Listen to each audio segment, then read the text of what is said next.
Euzu billahi mineşşeytanirracim. Bismillahirrahmanirrahim. İbadallah, usikum və nəfsi bi təqvallah. Əziz möminlər, bir daha özümü və sizləri ilahi təqvaya riayət eləməyə dəvət edirəm. Allah mütəal bizləri təqvalı yaşamaqda müvəffəq eləsin inşallah. Keçən cümələrdən əziz Peyğəmbərimizdən bir hədis oxuyurduq, axirət zamanın barəsində danışırdı. Və bugün oxuyacağımız hədisin hissəsi elə bugünkü mövzumuzla da birbaşa əlaqəlidir. Halal ruzu ilə, halal qazanmaqla birbaşa əlaqəsi olan bir hissəsi də hədisin. Həzrət Peyğəmbər Əkrəm buyurdu: Ya Səlman və indaha yazhurur riba və yutəamelunə bil qaybə və rüşə. Ya Səlman, bir zaman gələcək ki, axirət zamanda riba, faiz aşkar olacaq. Faiz insanların arasında adi bir qazanc mənbəyinə bənzəyəcək.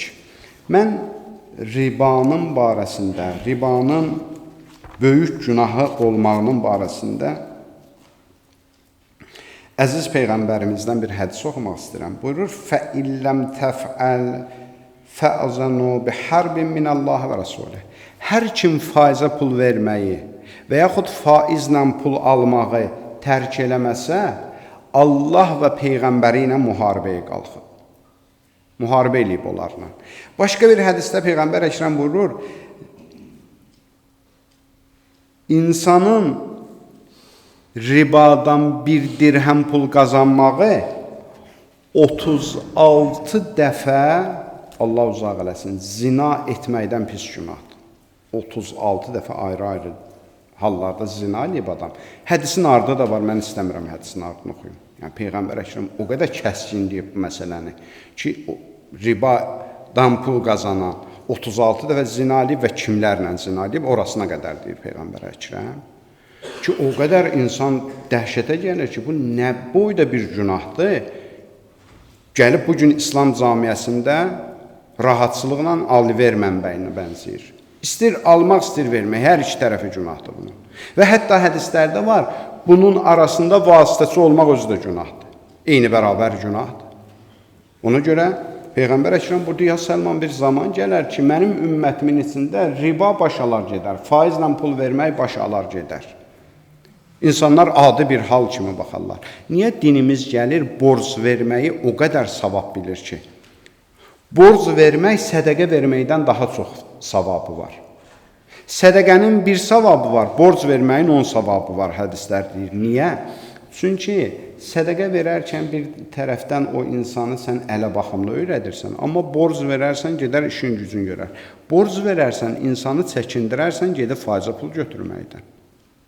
Bir müsəlman məcbur durumda qalmaz. Yenə deyirəm, məcbur durumda qalsa da haram işləyə. Amma o məcbur durumda bir mömin qalıb gedib faizə pul götürürsə, o da bizim günahımızdır.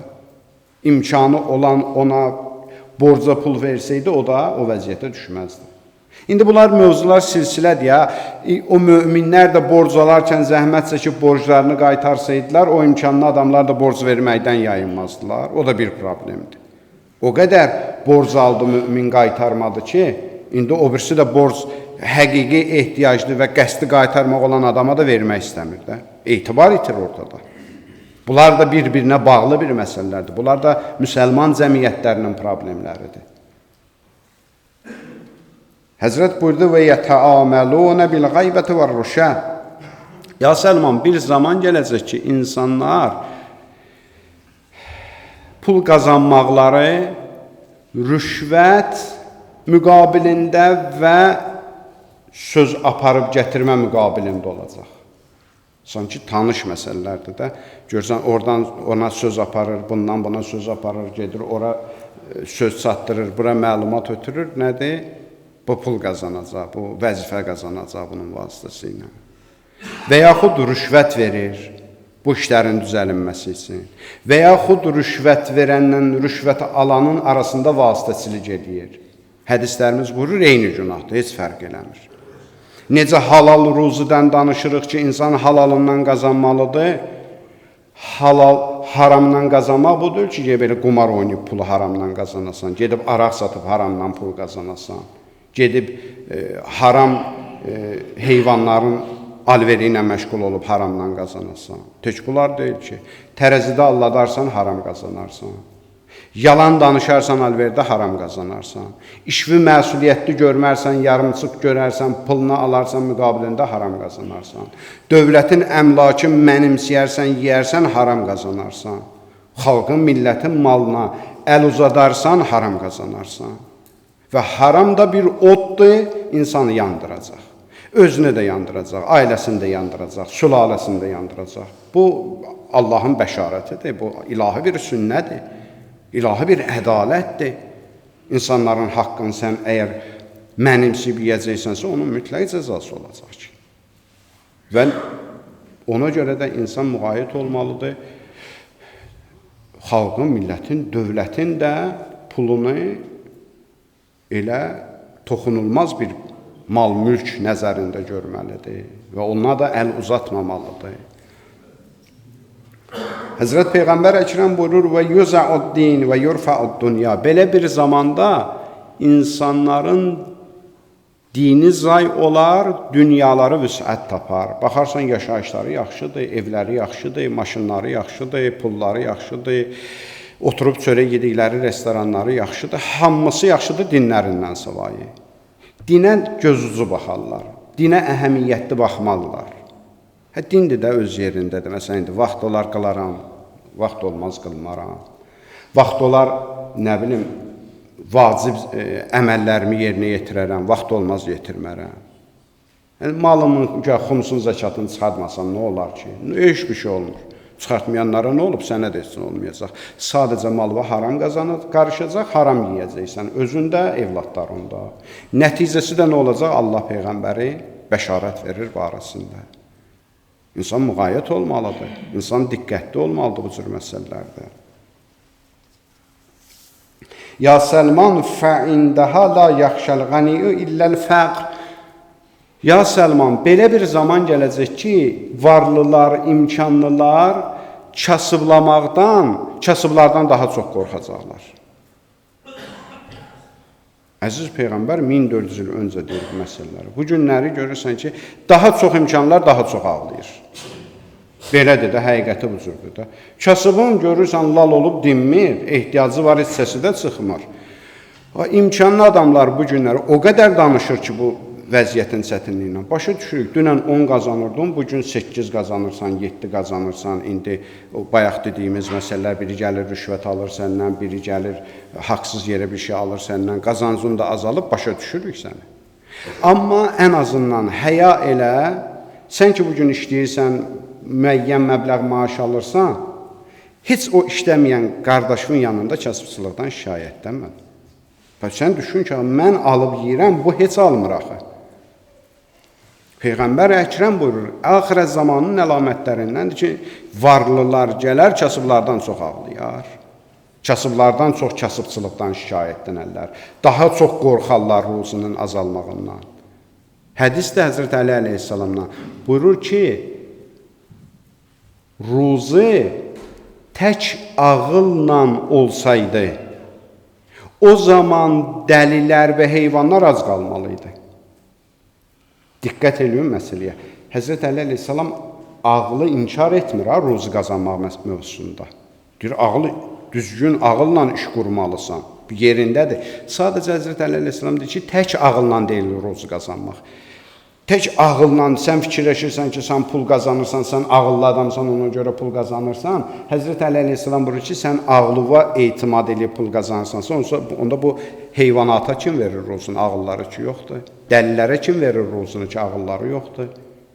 Yəni, ruzunu sənə Allah verir, bəli, sən də zəhmət çəkirsən. Etimadın Allaha olsun, öz ağlıva olmasın. Öz ağlıva etimad edirsən ki, mən işlərimi o qədər mükəmməl qurmuşam, pul qazanım. Allah bir gün onu alar səndən, deyər, indi ağlıva işlət qazan görür. Heç tanımırsınız, ağıllı adamlar var, həyatda pul qazana bilmirlər. 4 dənə diplomu var, heç bir manat da pul qazana bilmir.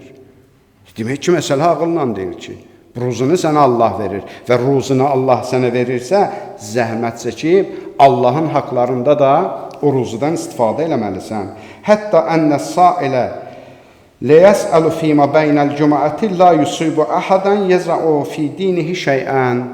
Belə bir zamanda Həzrət Peyğəmbər Əkrəm buyurur ki, ehtiyaclı adamlar bu cümədən o cüməyəcən imdad eləyərlər, bir nəfər bir şey verməz bunlara. Bu cümədə hay salarlar, o biri cüməyəcən heç kim bunlara bir kömək eləməz. Ona görə Peyğəmbər Əkrəm buyurur, imkanla sənin malı və ruzunu verən Allah da zəhmət çək, bu cümədən o cüməyəcən evində sən yediyin 1%-ində ver, ehtiyaclı da yeyə bilsin. Ona da yardım elə, ona da kömək elə. Ona görə halal ruzu bizim həyatımızın əsasıdır. Həyatımızın dəyişməsinə və ibadətlərimizin, itaətlərimizin yerində olmasına əsas məsələlərdəndir ruzu. Necə ki, məsələn, bəzi hallarda şikayətlənirlər ki, mən məsələn, namazda o halı tapa bilmirəm, ziyarətdə o halı tapa bilmirəm, ya heç ziyarətə həvəsim yoxdur. Bu cür insanlar görürsən, səbəb nədir? Mal qarışır. Yalanla, haram satmaqla, tərəzidə allatmaqla, nə bilim, vaxtı keçmiş malı satmaqla, qiymətində müştərini allatmaqla. Bugün məşhur məsələlərdəndir də, girirsən, üstündə bir qiymətdir, gəlirsən, alanda başqa bir qiymətdir. Bunlar müştərini allatmaqdır. Bunlar haram qazancdır. Malın nöqsanını gizlətmək şəriətimizdə haramdır. Bir şey ki, satırsan, nöqsanını gərək deyəsən. Problemini gərək deyəsən. Deməsən, haramdır, din deyir. Bir şey qarışdırıb satasan, südə bir damcı süd qatasan, su qatasan, ya bunu kimi bala bir nəysə pesok qatasan, şərbət qatasan, bunlar hamısı haramdır. Və nəticə etibarı ilə özümüzə təsir göstərir və sonunda cəmiyyətimizə təsirlər göstərir. Allah'a and verək izzətinə, cəlalına, əzəmətinə, Allah mütəal hər birimizin qazancın halalından bol, bərəkətli və minnətsiz qərar versin inşallah.